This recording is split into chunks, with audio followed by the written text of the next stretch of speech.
ಕ್ರೀಡೆಯನ್ನು ಉತ್ತೇಜಿಸಬೇಕು. ಈಗಾಗಲೇ ಸುಮಾರು ನಮ್ಮಲ್ಲಿ ಕ್ರಿಕೆಟ್ ಅಂತಂದರೆ ತುಂಬ ಒಂಥರ ಹೆಸರುವಾಸಿ ಇದೆ. ನಮ್ಮಲ್ಲಿ ತುಂಬ ಸ್ಟ್ರಾಂಗ್ ಟೀಮ್ಸ್ ಕೂಡ ಇದ್ದಾವೆ. ಆ ಟೀಮ್ಸ್ಗೆ ಯಾರೆಲ್ಲ ಇಲ್ಲಿ ಅವರು ಕ್ರಿಕೆಟ್ ಪ್ಲೇಯರ್ಸ್ ಇದ್ದಾರೆ, ಅವರು ಮುಂದಿನ ದಿನಗಳಲ್ಲಿ ರಾಜ್ಯ ಮಟ್ಟದಲ್ಲಿ, ನ್ಯಾಷನಲ್ಸಲ್ಲಿ, ಅಂತಾರಾಷ್ಟ್ರೀಯ ಮಟ್ಟದಲ್ಲಿ ಅವ್ರಿಗೆಲ್ಲ ಕೂಡ ಅವಕಾಶಗಳು ಸಿಕ್ಕಿ ಅವ್ರ ಮುಂದಿನ ದಿನಗಳಲ್ಲಿ ಅಂತಾರಾಷ್ಟ್ರೀಯ ಮಟ್ಟದಲ್ಲಿ ಆಡೋ ರೀತಿಯಲ್ಲಿ ಅವ್ರಿಗೆ ಪ್ರೋತ್ಸಾಹ ಕೊಡಬೇಕು ಅನ್ನೋ ಒಂದು ಉದ್ದೇಶದಿಂದ ಇವತ್ತು ನಮ್ಮ ಶಿಡ್ಲಘಟ್ಟ ವಿಧಾನಸಭಾ ಕ್ಷೇತ್ರದಾದ್ಯಂತ ಪ್ರತಿಯೊಂದು ಹಳ್ಳಿಗೂ ಮುಟ್ಟಬೇಕು ನಾವು ಮಾಡ್ತಿರೋ ಏನು ಒಂದು ಟೂರ್ನಿಮೆಂಟ್ ಕಾರ್ಯಕ್ರಮ ಅಂದ್ಕೊಂಡಿದ್ದೀವಿ. ಆ ಟೂರ್ನಿಮೆಂಟ್ ಕಾರ್ಯಕ್ರಮದ ಒಂದು ಮಾಹಿತಿ ಪ್ರತಿ ಹಳ್ಳಿಗೂ ಮುಟ್ಟಬೇಕು ಅಂತ ಹೇಳ್ಬಿಟ್ಟು ಇವತ್ತೊಂದು ಪ್ರೆಸ್ ಮೀಟ್ ಮಾಡ್ತಿದ್ದೀವಿ. ಅದಕ್ಕೆ ಈ ಒಂದು ಟೂರ್ನಿಮೆಂಟ್ನ ವಿಚಾರ ಹೆಚ್ಚಿನದಾಗಿ ನಮ್ಮ ವೆಂಕಿಯವರು ಅದನ್ನು ತಿಳಿಸ್ಕೊಡ್ತಾರೆ. ಅದರ ಬಗ್ಗೆ ಎಷ್ಟು ಜನ, ಎಷ್ಟು ಟೀಮು ಇದರಲ್ಲಿ ಭಾಗವಹಿಸ್ತಾರೆ ಮತ್ತು ಯಾರ್ಯಾರೆಲ್ಲ ಭಾಗವಹಿಸ್ತಾರೆ, ಅದರ ಏನು ಹಿನ್ನೆಲೆ ಅನ್ನೋದ್ರ ಬಗ್ಗೆ ಅವ್ರು ಹೆಚ್ಚಿನ ಮಾಹಿತಿ ಅದ್ರ ಬಗ್ಗೆ ಅವ್ರು ಕೊಡ್ತಾರೆ. ಅದು ಯಾವತ್ತಪ್ಪ ಇರುತ್ತೆ ಟೂರ್ನಿಮೆಂಟ್ ಅಂತಂದರೆ ಅದು ಕೂಡ ನಮ್ಮ ಏನು ಹುಟ್ಟುಹಬ್ಬದ ದಿನವೇ ಪ್ರಾರಂಭ ಮಾಡಬೇಕು ಅಂತ ಇದ್ದೀವಿ. ಸುಮಾರು ನನಗೆ ಹೇಳಿರೋ ಮಟ್ಟಿಗೆ ಒಂದು 100 ಟೀಮ್ಗಳು ಅದಕ್ಕೆ ಜಾಯ್ನ್ ಆಗ್ಬೋದು. ಕ್ರಿಕೆಟ್ ಟೀಮ್ ಇಡೀ ನಮ್ಮ ಶಿಡ್ಲಘಟ್ಟ ವಿಧಾನಸಭಾ ಕ್ಷೇತ್ರದಾದ್ಯಂತ ಅಂತ ಅದಕ್ಕೆ ಎಕ್ಸ್ಪೆಕ್ಟ್ ಮಾಡಿದ್ದೀವಿ.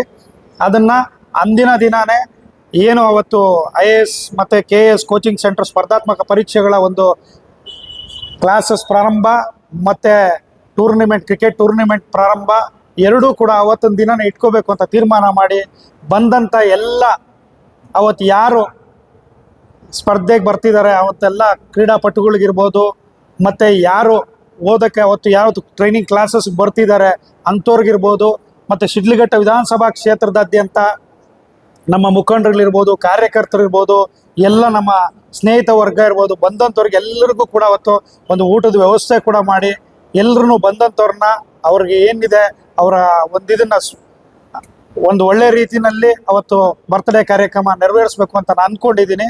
ಹೆಚ್ಚಿನ ಕ್ರೀಡೆ ಬಗ್ಗೆ ವಿವರಗಳನ್ನು ನಮ್ಮ ವೆಂಕಿಯವರು ತಿಳಿಸ್ಕೊಡ್ತಾರೆ.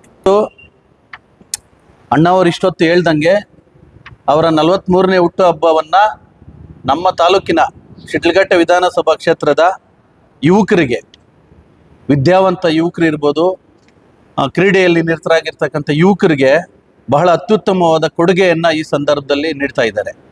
ಇದೊಂದು ಸುವರ್ಣ ಅವಕಾಶ ಈ ತಾಲೂಕಿನ ಜನತೆಗೆ, ಈ ವಿಧಾನಸಭಾ ಕ್ಷೇತ್ರದ ಜನತೆಗೆ. IAS, IPS, KAS ತರಬೇತಿ ಒಂದು ಕಡೆ ಆದರೆ ವಿದ್ಯಾವಂತ ಯುವಕರಿಗೆ ಕ್ರೀಡೆಯಲ್ಲಿ ನಿರತರಾಗಿರ್ತಕ್ಕಂಥ, ಎಸ್ಪೆಷಲಿ ಇವತ್ತು ಪ್ರಪಂಚದಲ್ಲಿ ಬಹಳ ಪ್ರಸಿದ್ಧಿಯನ್ನು ಪಡೆದಿರ್ತಕ್ಕಂಥ ಕ್ರಿಕೆಟ್ ಆಟಗಾರರಿಗೆ ಇದು ಬಹಳ ಹಬ್ಬದ ರಸದೌತಣವನ್ನು ಉಣಬಡಿಸ್ತಕ್ಕಂಥ ಕಾರ್ಯಕ್ರಮ. ಆ ಒಂದು ನಿಟ್ಟಿನಲ್ಲಿ ಇವತ್ತು ತಾಲೂಕು ಮಟ್ಟದ ಹಗಲು ರಾತ್ರಿ ಕ್ರಿಕೆಟ್ ಪಂದ್ಯಾವಳಿಯನ್ನು ರಾಜು ಗೌಡಣ್ಣನವರ ಹುಟ್ಟುಹಬ್ಬದ ಪ್ರಯುಕ್ತ ಹಮ್ಮಿಕೊಂಡಿದ್ದೀವಿ. ಈ ತಾಲೂಕಿನ ಎಲ್ಲ ಕ್ರೀಡಾಪಟುಗಳು ಇದರ ಸದುಪಯೋಗವನ್ನು ಪಡ್ಕೋಬೇಕು. ಮೊದಲನೇ ಬಹುಮಾನ 1 ಲಕ್ಷ ಇರುತ್ತೆ, ಎರಡನೇ ಬಹುಮಾನ 50,000 ಇರುತ್ತೆ. ವಿಶೇಷ ಏನಪ್ಪ ಅಂತಂದರೆ ಎಲ್ಲ ಕ್ರೀಡಾಪಟುಗಳಿಗೂ ತಂಡಗಳಿಗೂ ಕೂಡ ಉಚಿತವಾದ ಪ್ರವೇಶವನ್ನು ನೀಡ್ತಾ ಇದ್ದೀವಿ. ಉಚಿತ ಪ್ರವೇಶ, ಯಾವುದೇ ಪ್ರವೇಶ ಶುಲ್ಕವನ್ನು ಅವರಿಂದ ಪಡಿತಾ ಇಲ್ಲ. ಇನ್ನೂ ಒಂದು ವಿಶೇಷ ಏನಂತಂದರೆ ಈ ಟೂರ್ನಿಯಲ್ಲಿ ಭಾಗವಹಿಸ್ತಕ್ಕಂಥ ಪ್ರತಿಯೊಬ್ಬ ಆಟಗಾರನಿಗೂ ಕೂಡ ಅಣ್ಣವರ ಹುಟ್ಟುಹಬ್ಬದ ಪ್ರಯುಕ್ತ ಒಂದು T-ಶರ್ಟನ್ನು ಉಚಿತವಾಗಿ ವಿತರಣೆ ಮಾಡ್ತಾ ಇದ್ದೀವಿ. ಜೊತೆಗೆ ಪ್ರತಿಯೊಂದು ತಂಡಕ್ಕೂ ಕೂಡ ಒಂದು ಉಚಿತವಾದ ಕ್ರಿಕೆಟ್ ಕಿಟ್ಟನ್ನು ಕೂಡ ಉಚಿತವಾಗಿ ಕೊಡ್ತಾ ಇದ್ದೀವಿ. ಅದೇ ರೀತಿ ಭಾಗವಹಿಸಿದಂಥ ಪ್ರತಿಯೊಬ್ಬ ಆಟಗಾರನಿಗೂ, ಆ ಆಟವನ್ನು ಸವಿಲಿಕ್ಕೆ ಬಂದಿರತಕ್ಕಂಥ ಪ್ರತಿಯೊಬ್ಬ ಪ್ರೇಕ್ಷಕರಿಗೂ ಕೂಡ ಊಟವನ್ನು ಕೂಡ ಅಣ್ಣವರ ಕಡೆಯಿಂದನೇ ಉಚಿತವಾಗಿ ನೀಡಲಾಗ್ತಾ ಇದೆ.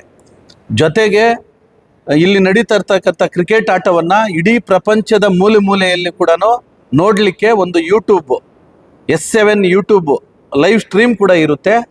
ಆಮೇಲೆ ಇನ್ನೂ ಒಂದು ವಿಶೇಷ ಏನಪ್ಪ ಅಂತಂದರೆ, ನಾವು ಕ್ರಿಕೆಟ್ ಆಟವನ್ನು ಹಗಲು ರಾತ್ರಿ ಅಂತ ಟಿವಿಗಳಲ್ಲಿ, ಸ್ಟೇಡಿಯಂಗಳಲ್ಲಿ ನಡೆಯೋದು ನೋಡಿರ್ತೀವಿ. ಆದರೆ ಇವತ್ತು ಶಿಡ್ಲಘಟ್ಟದಲ್ಲಿ ಅಂತಹ ಆಟವನ್ನು ಹಗಲು ರಾತ್ರಿ ಈ ತಾಲೂಕಿನ ಜನತೆ ಒಂದು ಸಂತೋಷವನ್ನು ಪಡೀಲಿಕ್ಕೆ, ಮನರಂಜನೆಯನ್ನು ಪಡೀಲಿಕ್ಕೆ ಹಗಲು ರಾತ್ರಿ ಟೂರ್ನಮೆಂಟ್ ನಡೀತಾ ಇರ್ತಕ್ಕಂಥ ಒಂದು ವಿಶೇಷ ಈ ಸಂದರ್ಭದಲ್ಲಿ ಹೇಳಿದೆ. ಹಾಗಾಗಿ ಈಗ ಈ ಟೂರ್ನಿಯ ನಿಬಂಧನೆಗಳು ಈ ರೀತಿ ಇರುತ್ತೆ. ಈ ತಾಲೂಕಿನ ಎಲ್ಲ ಕ್ರೀಡಾಪಟುಗಳು ಇದರ ಸದುಪಯೋಗವನ್ನು ಪಡ್ಕೋಬೇಕು. ಜೊತೆಗೆ ತಾವೆಲ್ಲರೂ ಕೂಡ ಮಾಧ್ಯಮ ಮತ್ತು ಪತ್ರಿಕಾ ಸ್ನೇಹಿತರೆಲ್ಲರೂ ಕೂಡ ಇದಕ್ಕೆ ಹೆಚ್ಚಿನ ಪ್ರಚಾರವನ್ನು ಕೊಡಬೇಕು. ಈ ತಾಲೂಕಿನ ಮೂಲೆ ಮೂಲೆಯಲ್ಲಿರ್ತಕ್ಕಂಥ ಈ ವಿಧಾನಸಭಾ ಕ್ಷೇತ್ರದ ಮೂಲೆ ಮೂಲೆಯಲ್ಲಿರ್ತಕ್ಕಂಥ ಪ್ರತಿಯೊಬ್ಬ ಕ್ರೀಡಾಪಟುವೂ ಕೂಡ ಈ ಒಂದು ಟೂರ್ನಮೆಂಟ್ನಲ್ಲಿ ಭಾಗವಹಿಸಬೇಕು ಅನ್ನೋದು ನಮ್ಮೆಲ್ಲರ ಇಚ್ಛೆ ಆಗಿರುತ್ತೆ. ಈ ಒಂದು ಟೂರ್ನಮೆಂಟನ್ನು ನಮಗೆ ಅವರ ಹುಟ್ಟುಹಬ್ಬದ ಪ್ರಯುಕ್ತ ಕೊಡುಗೆಯಾಗಿ ಕೊಟ್ಟಿರ್ತಕ್ಕಂಥ ರಾಜುಗೌಡಣ್ಣವರಿಗೆ ಇಂತಹ ಅನೇಕ ಕಾರ್ಯಕ್ರಮಗಳು ನಡೆಸಲಿಕ್ಕೆ ಆ ಭಗವಂತ ಹೆಚ್ಚಿನ ಶಕ್ತಿಯನ್ನು ನೀಡಲಿ ಅಂತ ಅವರ ಅಭಿಮಾನಿಗಳಾದ ನಾವೆಲ್ಲರೂ ಕೂಡ ಭಗವಂತನಲ್ಲಿ ಪ್ರಾರ್ಥಿಸ್ತಾ ನನ್ನ ಮಾತನ್ನು ಮುಗಿಸ್ತಾರೆ. ಶಿಡ್ಲಘಟ್ಟ ವಿಧಾನಸಭಾ ಕ್ಷೇತ್ರಕ್ಕೆ ಮಾತ್ರ ಸೀಮಿತ ಆಗಿರುತ್ತಾ ಇಲ್ಲ ಅಂತ ಹೇಳಿದ್ರೆ ಹೊರಗಡೆ ಇಲ್ಲ ಚಿಂತಾಮಣಿ ಚಿಟ್ಟೆ ಯಾರಾದ್ರೂ ಬರ್ಬೋದು? ಇಲ್ಲ, ಶಿಡ್ಲಘಟ್ಟ ವಿಧಾನಸಭಾ ಕ್ಷೇತ್ರಕ್ಕೆ ಸಂಬಂಧಪಟ್ಟಿರೋ ಆಟಗಾರರಿಗೆ ಮಾತ್ರ ಸೀಮಿತ ಆಗಿರುತ್ತೆ. ಈಗ ಸ್ಟಾರ್ಟಿಂಗ್ 21ನೇ ತಾರೀಕು ವೃದ್ಧಾಪ್ಯ ಅಂತ ಹೇಳಿದ್ರೆ ಎಂಡ್ ಆಗೋದು ಯಾವಾಗ ಸರ್? 23 ನೈಟ್ ಎಂಡ್ ಆಗುತ್ತೆ. 23ನೇ ತಾರೀಕು ರಾತ್ರಿ ಒಂದು 12 ಗಂಟೆ 1 ಗಂಟೆ ಆ ಟೈಮ್ಗೆ ಎಂಡ್ ಆಗುತ್ತೆ. ಸುಮಾರು 100 ಟೀಮ್ಗಳು ಅಣ್ಣವ್ರು ಹೇಳ್ದಂಗೆ 100ಕ್ಕಿಂತ ಹೆಚ್ಚಿನ ತಂಡಗಳು ಭಾಗವಹಿಸ್ತಕ್ಕಂಥ ನಿರೀಕ್ಷೆ ಇದೆ. ಈಗಾಗಲೇ ಸಾಕಷ್ಟು ಜನ ನಮ್ಮ ಅತಿಕ್ ಅವ್ರಿಗಿರ್ಬೋದು ನಮಗೆಲ್ಲ ಫೋನ್ ಮಾಡಿ ಇದ್ರ ಬಗ್ಗೆ ವಿಚಾರಣೆ ಮಾಡ್ತಾ ಇದ್ದಾರೆ. ಹಲವಾರು ತಂಡಗಳು ಈಗಾಗಲೇ ನೋಂದಣಿ ಕೂಡ ಮಾಡ್ಕೊಂಡಿದ್ದಾರೆ. ವಿಶೇಷವಾಗಿ ಮೊದಲನೇ ದಿವಸ ನೈಟ್ ಏನಾದ್ರು ಕಾರ್ಯಕ್ರಮ ಇಟ್ಕೊಳ್ತಾರೆ ಸರ್? ಇಲ್ಲ, ಬೆಳಿಗ್ಗೆ ಅಣ್ಣವರು ಹುಟ್ಟುಹಬ್ಬವನ್ನು ಅಲ್ಲೇ ನೆಹರು ಸ್ಟೇಡಿಯಮ್ಮಲ್ಲಿ ಆಚರಣೆ ಮಾಡೋ ಮೂಲಕ ಅವರೇ ಈ ಒಂದು ಕ್ರೀಡೆಯನ್ನು ಉದ್ಘಾಟನೆ ಮಾಡಿ ಟೂರ್ನಮೆಂಟ್ಗೆ ಚಾಲನೆಯನ್ನು ಕೊಡಲಿದ್ದಾರೆ. ಅವತ್ತು ಅಲ್ಲಿ ಅಣ್ಣವರದ್ದು ಕೇಕ್ ಕಟ್ಟಿಂಗ್ ಇರುತ್ತೆ, ಬಂದಿರತಕ್ಕಂಥ ಎಲ್ರಿಗೂ ಊಟದ ವ್ಯವಸ್ಥೆ ಇರುತ್ತೆ, ಸಿಹಿ ಹಂಚಿಕೆ ಇರುತ್ತೆ. ಎಲ್ಲ ಕ್ರೀಡಾಪಟುಗಳಿಗೂ ಆವತ್ತೇ ಸಮವಸ್ತ್ರ ಟಿ ಶರ್ಟ್ ಅದನ್ನು ವಿತರಣೆ ಮಾಡ್ತಾರೆ. ಕ್ರಿಕೆಟ್ ಕಿಟ್ಟನ್ನು ಕೂಡ ಅದೇ ಸಂದರ್ಭದಲ್ಲಿ ವಿತರಣೆ ಮಾಡಿ ಚಾಲನೆ ಕೊಡ್ತಾರೆ. ಸರ್, ಎಲ್ಲ ತಂಡಗಳು ನೆಹರು ಸ್ಟೇಡಿಯಂ ಅಲ್ಲೇ ನಡೆಯುತ್ತಾ? ಹೌದು, ಎಲ್ಲ ಅಲ್ಲಿ. 3 ದಿನಕ್ಕೆ ಆಗುತ್ತಾಗ ಆದಷ್ಟು ನಾವೆಲ್ಲ ಪ್ಲ್ಯಾನ್ ಮಾಡ್ತಾ ಇದ್ದೀವಿ, ಮುಗಿಸ್ಲಿಕ್ಕೆ ಪ್ಲ್ಯಾನ್ ಮಾಡ್ತಾ ಇದ್ದೀವಿ. ಆದಷ್ಟು ಯಶಸ್ವಿಯಾಗಿ ನಡೆಸ್ಕೊಡ್ತೀವಿ.